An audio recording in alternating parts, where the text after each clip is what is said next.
सोने के बाद आत्मा कहाँ जाती है। नमस्कार मित्रों, आप सभी का हमारे वीडियो पर स्वागत है। आज हम आपको बताएंगे कि सोने के बाद आत्मा कहाँ जाती है। ये जानने से पहले अगर आप वीडियो पर नए हैं तो चैनल को सब्सक्राइब जरूर कर लें और घंटे को दबाकर ऑल पर सिलेक्ट कर लें ताकि नई नई अपडेट आप तक पहुँचती रहे। देरी न करते हुए वीडियो को करते हैं शुरू। मित्रों, जैसा कि आप सभी को मालूम है कि जब हम सब गहरी नींद में होते हैं तो हम सब सपन देखते हैं और सपन में कुछ भी देख सकते हैं। कहीं के भी दृश्य हमें सपने में दिखाई देते हैं। कभी कभी तो बड़े भयानक सपन हम सबको दिखाई देते हैं। कभी शुभ तो कभी अशुभ सपन हमें दिखते हैं। ऐसे में हमारे दिमाग में कभी न कभी यह सवाल जरूर आता है कि आखिर सोने के बाद आत्मा कहाँ जाती है। मित्रों, गीता में भगवान श्री कृष्ण ने अर्जुन को उपदेश देते हुए कहते हैं कि इस आत्मा को ना तो शस्त्र काट सकते हैं, ना ही इसे अग्नि जला सकती है, ना ही इसे जल गला सकता है और ना ही इसे वायु सुखा सकती है। हमारी यह आत्मा उस पर ब्रह्म परमात्मा का ही, क्योंकि अजर अमर अविनाशी है, इसका कभी भी अंत नहीं हो सकता है। मित्रों, हम आपकी जानकारी के लिए बता दें कि सोने के बाद आपकी आत्मा कहीं नहीं जाती है। उसे कहीं पर भी जाने की आवश्यकता ही नहीं पड़ती है, लेकिन हमारा मन गति करता है। इसी मन की गति को ही हम आत्मा की गति समझते हैं। सोने का मतलब आपका चेतन मन सो गया है।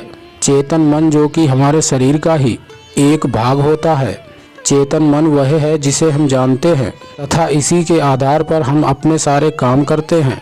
यह हमारे मन की जागृत अवस्था होती है।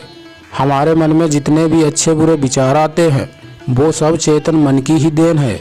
अंदर का मन कभी नहीं सोता, क्योंकि उसे इसकी कभी भी आवश्यकता ही नहीं पड़ती। चेतन मन जब सो जाता है तो हम बाहर की वस्तुओं को देखना और सुनना दोनों बंद कर देते हैं। आत्मा कुछ नहीं करती, क्योंकि वह एक अभौतिक सत्ता है तथा उसके अंदर कोई राग नहीं होता। जब हम निर्गुण की बात करते हैं तो वह आत्मा ही होती है। जब हम सो जाते हैं तो हमारा अचेतन मन आत्मा के साथ मिलकर क्रियाशील हो जाता है। उसके बाद हम सपने देखने लगते हैं। इसी वजह से हमें लगता है कि सोने के बाद हमारी यह आत्मा कहीं नहीं जाती। मित्रों, अचेतन मन चेतन मन से बहुत ज़्यादा शक्तिशाली होता है तथा वह चेतन मन से अधिक काम कर सकता है तथा वह भूत और भविष्य दोनों को देख सकता है। मृत्यु के पश्चात आत्मा चेतन मन के साथ नहीं जाती है, बल्कि अचेतन मन जाता है। शरीर के साथ ही चेतन मन नष्ट हो जाता है, परंतु अचेतन मन आत्मा के साथ जुड़ा होता है, जिसे हम कर्म का ढांचा कह सकते हैं। अचेतन मन एक सूचनाओं के ढेर जैसा होता है और सोने के बाद आत्मा अचेतन मन से जुड़ जाती है। इसीलिए सोने को दूसरी मृत्यु का ही नाम दिया गया है, क्योंकि जब कोई मनुष्य गहरी नींद में होता है तो उसे बिल्कुल भी होश नहीं होता है। सोने के बाद आपका अचेतन मन आपकी आत्मा के साथ मिलकर भविष्य में चला जाता है तथा वह भविष्य को भी देख सकता है। जब हमारा अचेतन मन भविष्य के अंदर जा चुका होता है तब स्वप्न के माध्यम से हमें भविष्य की कुछ झलक दिखाई देती है। इस तरह के स्वप्न तब आते हैं जब हमारा अचेतन मन भविष्य के अंदर जा चुका होता है। आपको कभी कभी ऐसा आभास होता है कि कुछ बुरा होने से पहले आपका मन विचलित हो जाता है, जो कि अचेतन मन के संकेत हैं। हमारा अचेतन मन भविष्य के बारे में कैसे जान लेता है, इसके बारे में कुछ कहना बड़ा कठिन है तथा इसका आधार क्या है यह भी कहना कठिन है। लेकिन ऐसा माना जाता है कि जो भौतिक जगत के अंदर घटित होता है वह उससे पहले सूक्ष्म जगत के अंदर घटित हो चुका होता है।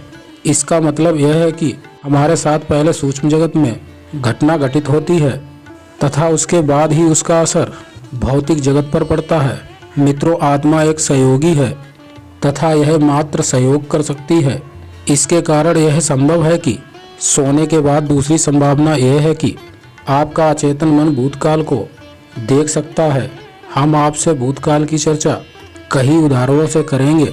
मित्रों, भूतकाल का मतलब जो घटित हो चुका है और उसके अंश आपके अंदर मौजूद हैं, लेकिन चेतन मन उन तक नहीं पहुंच सकता, लेकिन अचेतन मन इन तक आसानी से पहुंच सकता है।